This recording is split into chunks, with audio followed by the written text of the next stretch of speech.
Morning everyone. आज हम लोग शब्द भंडार व्याकरण की पुस्तक से पाठ 16 लेंगे। उसमें काफ़ी सारी चीज़ें हैं, पर्यायवाची भी हैं, विलोम भी हैं, अनेकार्थी हैं। तो अभी हम पहले पर्यायवाची शब्द लेंगे। पर्यायवाची शब्द हम टर्म 1 में भी कर चुके हैं, लेकिन बाकी के जो हैं वो हम आज लेंगे। तो पर्यायवाची शब्द क्या होता है? ऐसे शब्द जिनका अर्थ लगभग समान होता है पर्यायवाची शब्द कहलाते हैं।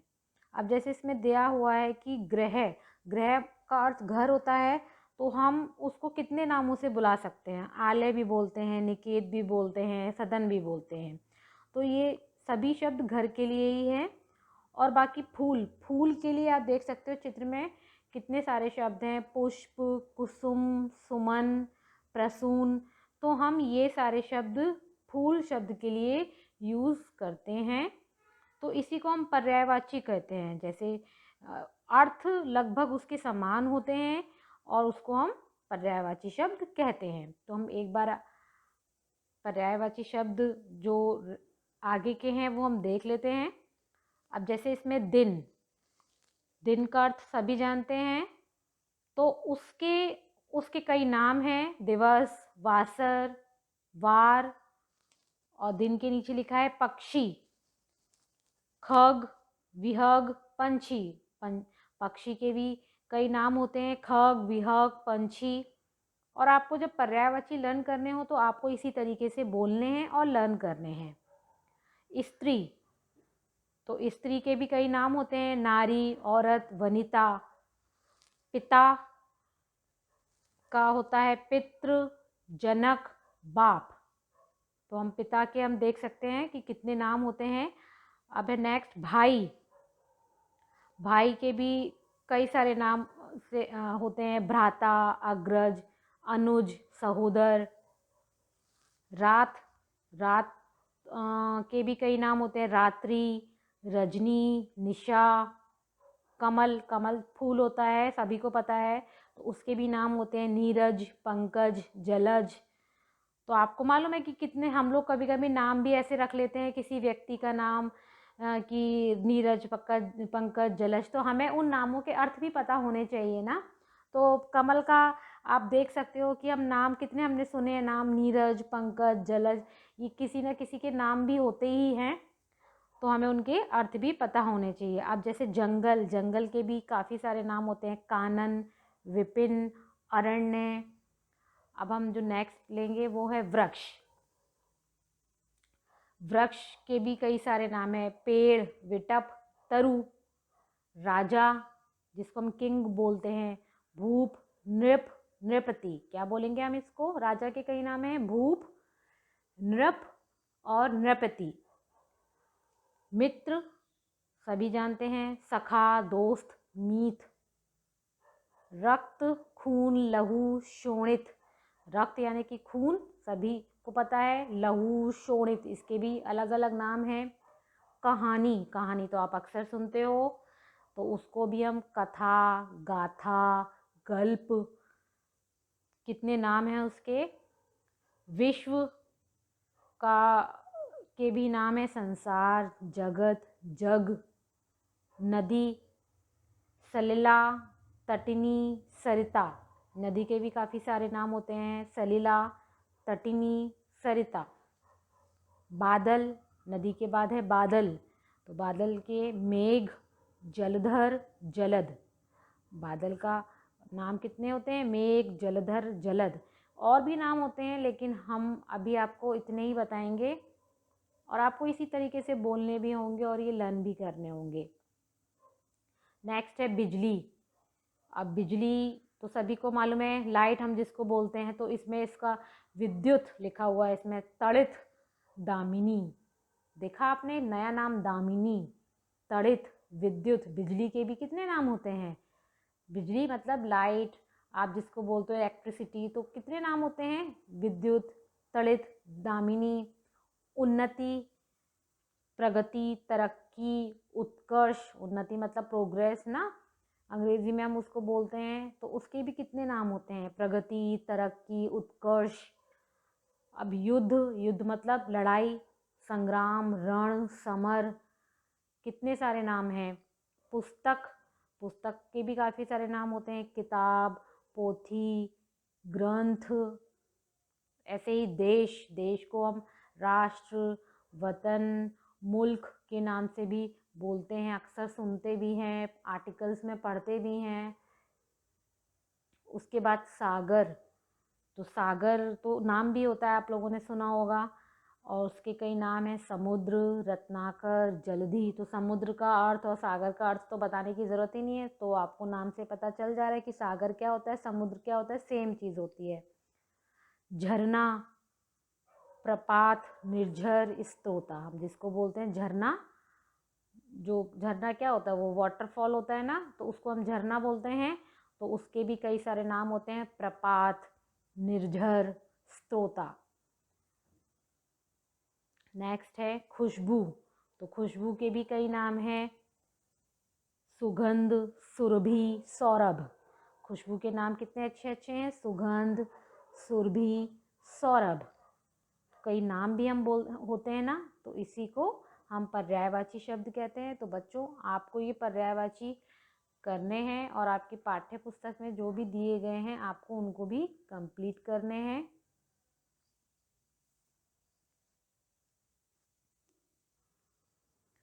तो बच्चों, पहले हमने पर्यायवाची पढ़े, सिनोनियम जिसको बोलते हैं, समानार्थी शब्द, और अब हम पढ़ेंगे विलोम शब्द, एंटोनियम्स, जिसको हम अपोजिट वर्ड भी बोलते हैं। तो अब हम उनके जस्ट उल्टे वर्ड्स पढ़ेंगे। जैसे रात का दिन होता है, उदय का अस्त होता है, वैसे ही जो शब्द एक दूसरे के उल्टे अर्थ देते हैं उन्हें हम विलोम शब्द कहलाते हैं। तो वो इसी चैप्टर में ही है विलोम शब्द भी। दिन, जहाँ रात और दिन तथा उदय और अस्त एक शब्द एक दूसरे का उल्टा अर्थ बता रहे हैं, ऐसे ही शब्द विलोम या विपरीतार्थी शब्द कहलाते हैं। तो उसको हम विलोम शब्द और एंटोनियम्स कहते हैं। तो बच्चों, हम विलोम शब्द पढ़ते हैं।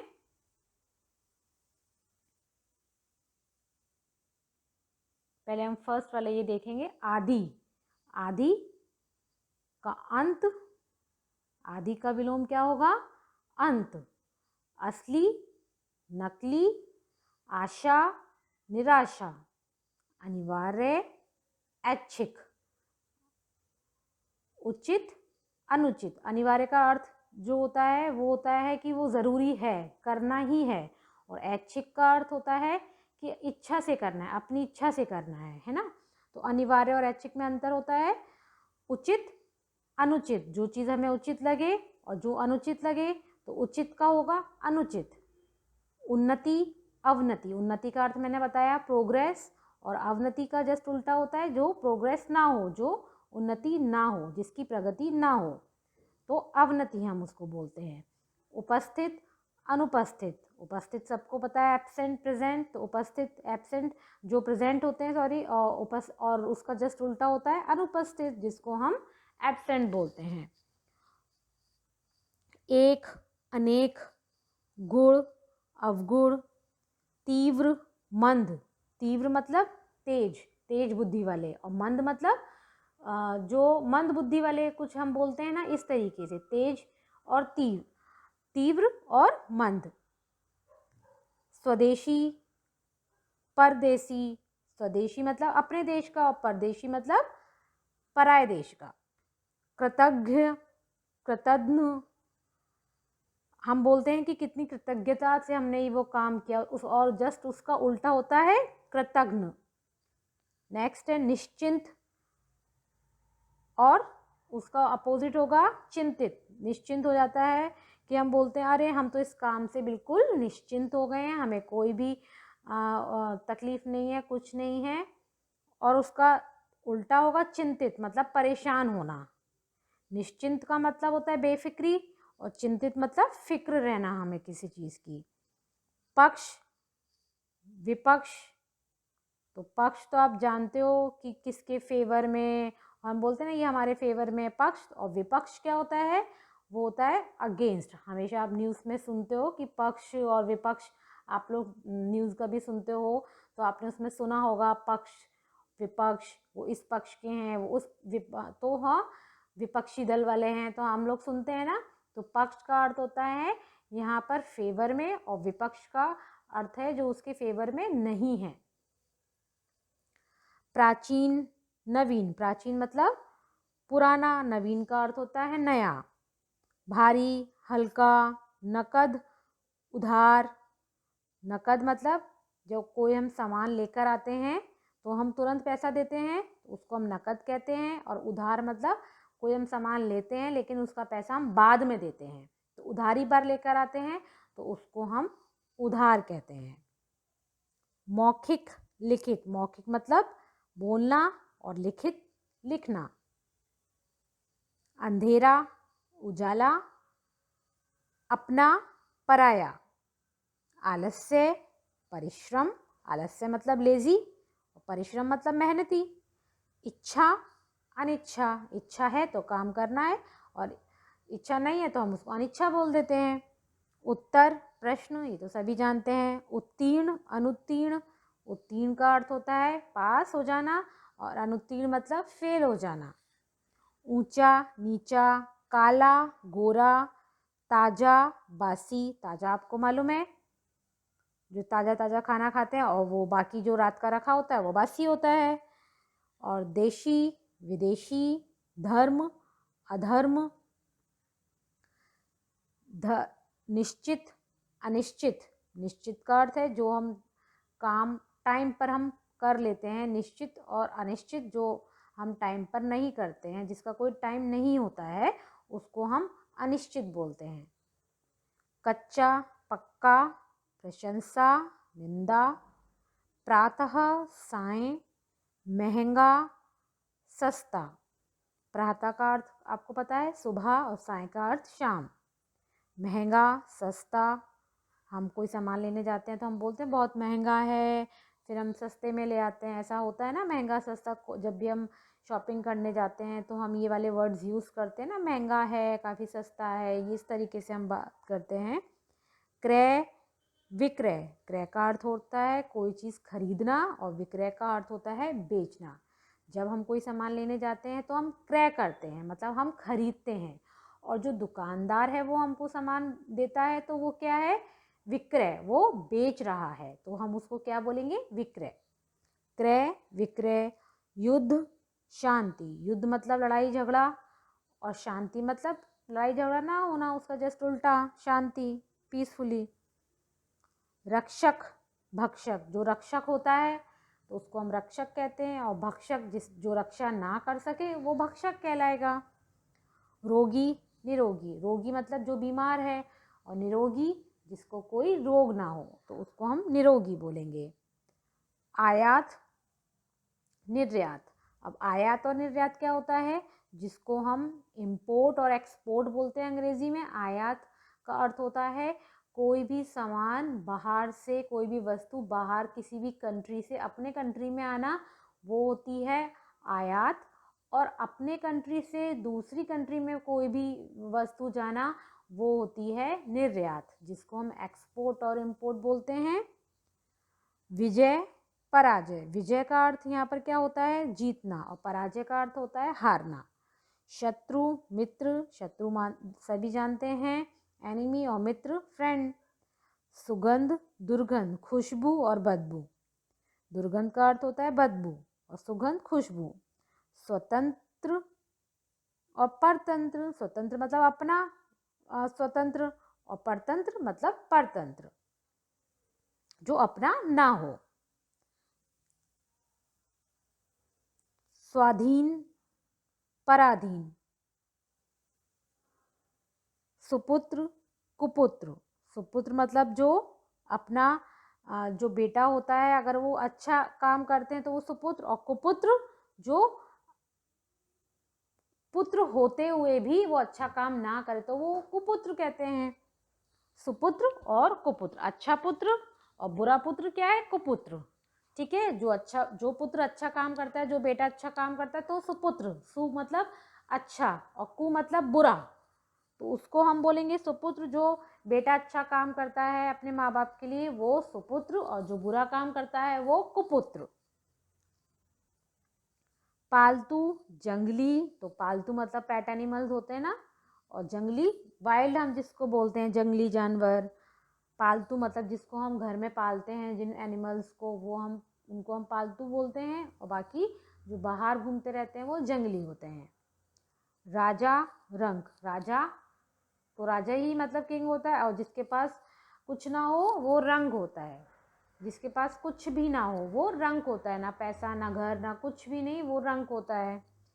स्वस्थ, अस्वस्थ, स्वस्थ का यहाँ पर अर्थ होता है कि सही रहना, हेल्दी रहना। अस्वस्थ मतलब जो बीमार हो, जो सही ना हो, जिसकी हेल्थ ठीक ना हो, तो वो अस्वस्थ कहलाता है। कटु का अर्थ यहाँ पर है कड़वे शब्द बोलना, ढंग से बात ना करना, उसको हम कटु बोलते हैं। और जैसे उसका उल्टा है वो है मधुर, यानी कि अच्छी तरीके से बात करना, उसको हम मधुर बोलते हैं। नेक्स्ट है जीत, हार, सरल, कठिन, आय, व्यय। तो आय का अर्थ यहाँ पर क्या है? इनकम। जब हम कोई चीज़ कमाते हैं, पैसा आता है, तो उसको हम आय बोलते हैं। और व्यय मतलब खर्चा करना, उसको हम व्यय बोलते हैं। आज़ादी, गुलामी। अब आज़ादी तो सबको मालूम है कि फ्रीडम, और गुलामी का अर्थ होता है किसी की गुलामी करना, उसकी मतलब उसकी बातें मानना, उसको हम गुलामी कहते हैं। गहरा, उथला, गहरा मतलब जो डीप होता है, उथला मतलब जो ऊंचाई पर होता है, उसको हम उथला यानी कि उभरा हुआ कहते हैं। गहरा मतलब डीप होता है, और जो उथला होता है उसको ऊंचाई पर हम बोलते हैं, उथला, उठा हुआ। धनी, निर्धन, धनी का अर्थ होता है यहाँ पर रिच, जिसके पास बहुत सारा पैसा है वो धनी, और निर्धन का अर्थ होता है जो जिसके पास पैसा नहीं है वो निर्धन होता है। उत्थान, तो उत्थान का मतलब होता है तरक्की, उसका उत्थान होना। और पतन मतलब जिसकी तरक्की ना हो, तो उसको हम पतन बोलते हैं। तो इसी को हम उत्थान और पतन बोलते हैं। तो आपको ये सभी विलोम शब्द अच्छे से, जिस तरीके से मैंने रीड किए हैं, आपको भी रीड करने हैं और आपको लर्न भी करने हैं, क्योंकि विलोम शब्द ऐसे चीज़ है वो आपको लर्न करने ही है, क्योंकि वो आगे आपको बहुत काम में आते हैं।